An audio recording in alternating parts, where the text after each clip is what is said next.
Σήμερα δεν θα σας δείξω μια καινούργια συνταγή όπως κάνω κάθε Πέμπτη, αλλά θα σας δείξω ποια είναι η κατάλληλη προετοιμασία για να φάτε καλά εσείς και άλλοι 7-8 φίλοι.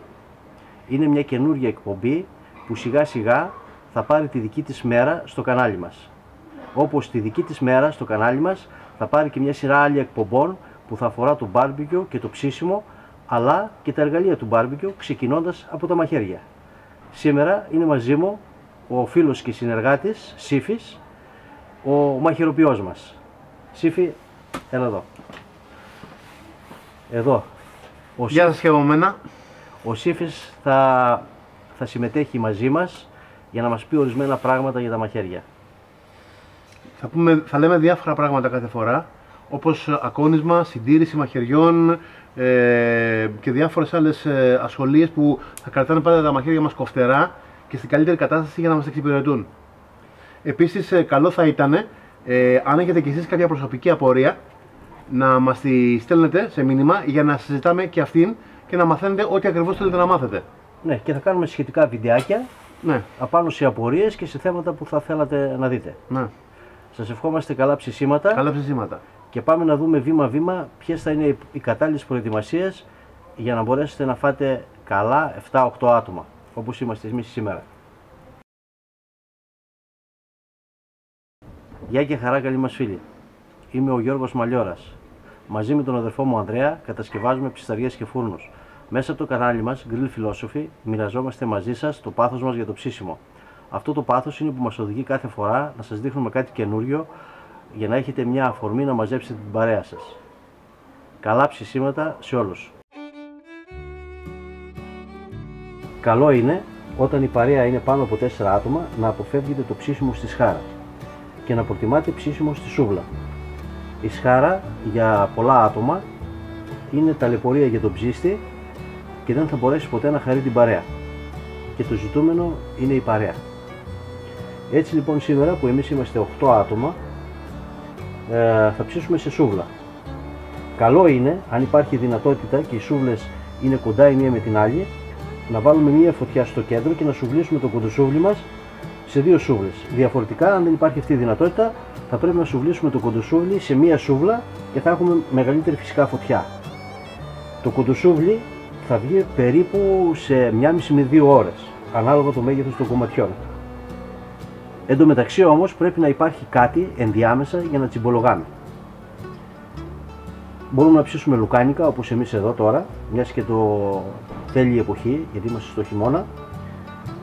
Πατάτες ψητές και διάφορα άλλα λαχανικά θα είναι οι μεζέδες και τα προκαταρκτικά, γιατί κανένας δεν μπορεί να περιμένει 2 ώρες για να βγει το κοντοσούβλι. Τώρα, η ποσότητα που έχω χρησιμοποιήσει για αυτά τα άτομα είναι 3 κιλά κοντοσούβλι. Είναι αρκετό τη στιγμή που υπάρχουν και συνοδευτικά. Εάν θα ήταν μόνο κοντοσούβλι, θα θέλαμε τουλάχιστον 4 κιλά κοντοσούβλι. Και βέβαια, αν η παρέα είναι πολύ φαγανή, θα ψήσουμε και παραπάνω. Και εδώ σας δείχνω τώρα μια προετοιμασία η οποία είναι προγραμματισμένη. Όταν λοιπόν ξέρουμε ότι θα μαζέψουμε την παρέα μας, έχουμε το χρονικό περιθώριο να μαρινάρουμε το κρέας και να τους παρουσιάσουμε κάτι εκλεκτό. Σε περίπτωση που έχουμε έκτακτα μαζέματα, θα σας δείξω άλλο χειρισμό και άλλο τρόπο ψησίματος για γρήγορα, εύκολα και νόστιμα. Πάμε λοιπόν να ανάψουμε τη φωτιά και να δούμε και άλλα πράγματα στην πορεία. Τη συνταγή και την προετοιμασία που έκανα για το συγκεκριμένο κοντοσούβλι, το οποίο είναι από μαύρο χείρο, θα τη βρείτε στο παραπάνω link, όπου είναι μια συνταγή που είχα κάνει για το αγριογούρνο. Αυτή λοιπόν τη χρησιμοποίησα για το μαύρο χείρο.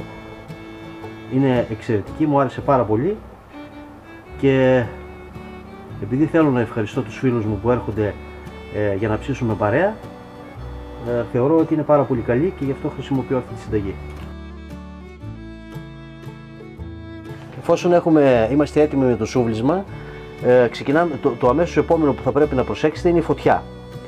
Βάζουμε τόσα κάρβουνα όσο είναι το μήκος από το κοντοσούβλι, αλλά βάζουμε και λίγα περισσότερα, γιατί όπως είπαμε θα πρέπει να ψήσετε και τα συνοδευτικά, που μπορεί να είναι λουκάνικα ή μικρά κομμάτια κρέατος σε κοντοσούβλι ή και σχάρα για κάτι γρήγορο. Εμείς όμως που έχουμε την επιλογή να χρησιμοποιήσουμε μικρές σούβλες, θα ψήσουμε σε μικρές σούβλες, γιατί είναι κάτι που βολεύει πάρα πολύ στον ψήστη. Έτσι λοιπόν, αφού βάλουμε τα κάρβουνα σε αυτή τη διάταξη, βάζουμε βαμβάκι με ενόπλευμα στην κορυφή, γιατί τα κάρβουνα ανάβουν ανάποδα από πάνω προς τα κάτω. Εύκολα, γρήγορα και χωρίς καπνό.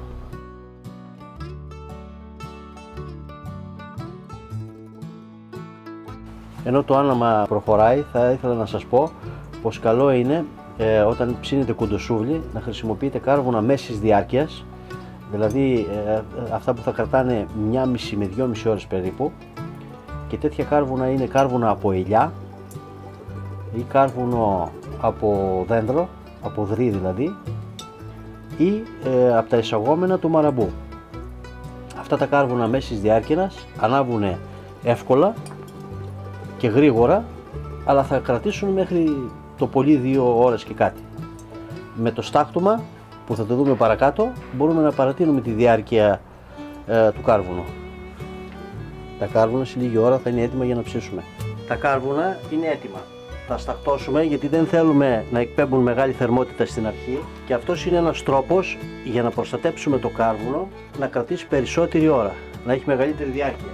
Στο τέλος, που χρειαζόμαστε πολύ δυνατή φωτιά, θα ανοίξουμε για να πάρει χρώμα το κοντοσούβλι μας. Δίπλα εδώ θα ανοίξουμε τη φωτιά για να ψήσουμε λουκάνικα και πατάτες. Εδώ θα αφήσουμε δυνατή τη φωτιά, γιατί οι πατάτες θέλουν δυνατή φωτιά, όπως και τα λουκάνικα.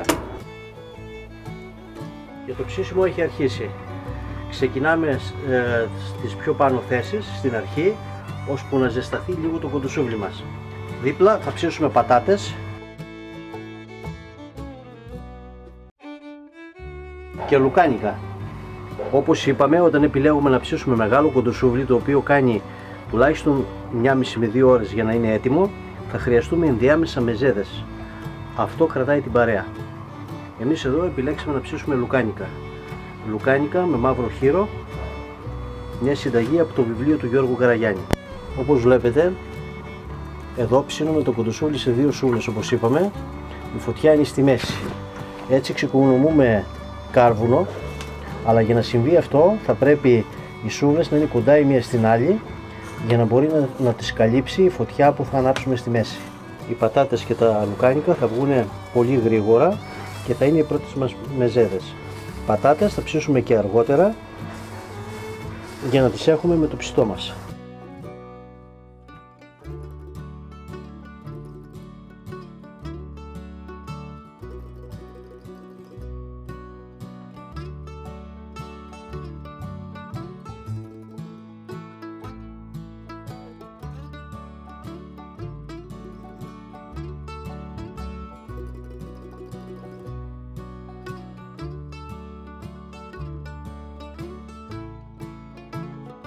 Όσοι από εσάς τους φίλους ψήστες δεν έχετε τη δυνατότητα να ψήσετε κάτι γρήγορο σε μικρές σούβλες, τότε να ψήσετε κάτι γρήγορο σε σχάρα. Λοιπόν, οι πρώτοι μεζέδες θα πέσουν στο κοινό μας τραπέζι για να κρατήσουν την παρέα, τσιμπολογώντας, ώσπου να έρθει το κυρίως πιάτο, που είναι το κοντοσούβλι που ετοιμάζεται και ψήνεται κάτω. Είναι χειμώνας, μαζευτήκαμε πάνω στο τζάκι, πατατούλες για μεζέ,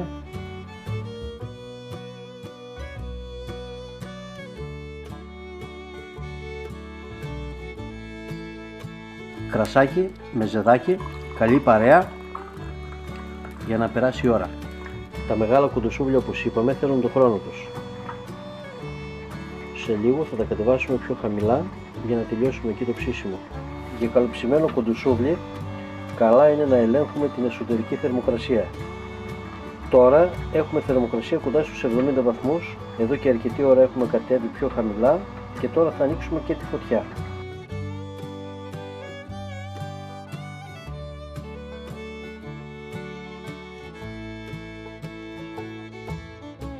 Ψήνουμε με το κάρβουνο να εκπέμπει όλη την θερμότητα. Έχει αρχίσει ήδη να αφρίζει, σημάδι πως είμαστε πολύ κοντά και να το βγάλουμε. Πρέπει να το βγάλουμε πριν σταματήσει να φρίζει. Έχει πάρει πάρα πολύ ωραίο χρώμα. Ο ψύστης καλό είναι να είναι πάντα κοντά στο ψητό, να το ελέγχει για να ευχαριστήσει την παρέα του. Εμείς οι ψύστες παίρνουμε ευχαρίστηση ευχαριστώντας τους φίλους και τους δικούς μας ανθρώπους που βρίσκονται κοντά μας για να μοιραστούν αυτό που έχουμε φτιάξει, αυτό που έχουμε ψήσει. Με καταπληκτικό χρώμα και θερμοκρασία 75 βαθμούς είμαστε έτοιμοι για να το βγάλουμε. Καλό είναι πάντα να τυλίγετε τα ψητά σας μόλις βγαίνουν από τη φωτιά με αλουμινόχαρτο για κοντοσούβλι τουλάχιστον 7-8 λεπτά και μετά να το σερβίρετε. Με αυτόν τον τρόπο το ψητό συγκρατεί περισσότερα υγρά στο εσωτερικό του. Καλά ψησίματα στην παρέα σας. Καλά ψησίματα!